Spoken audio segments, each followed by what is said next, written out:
আজকে আমাদের বাগানে লাগানোর জন্য আরও কিছু মরিচ গাছ আনা হয়েছে।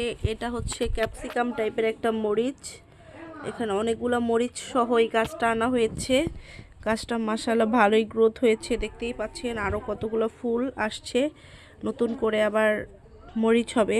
আর অলরেডি এখানে মরিচ কতগুলো আছে। তারপর দেখতে পাচ্ছেন এখানে আরও কিছু মরিচ গাছের কালেকশন, কিছু আছে বোম্বাই মরিচ, তারপর ক্যাপসিকাম আরও আছে কয়েক পদের। এখন কি কি হবে সেটা তো আর জানি না। আর এখানে আছে, এখানে আরেকটা কালো মরিচের গাছ আছে। তারপর এখানে রাখা হয়েছে একটা গোল বেগুন গাছ, যেটা হচ্ছে তাল বেগুন হবে। তারপর এখানে দুইটা মরিচ গাছ আছে, যেটাকে কেটে দেওয়া হয়েছে। আমাদের বাগানে মরিচ গাছের কালেকশনই বেশি।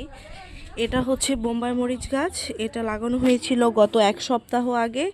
এটা একদম তরতাজা হয়ে গেছে গাছটা। তারপর এখানে আরেকটা মরিচ গাছ আছে।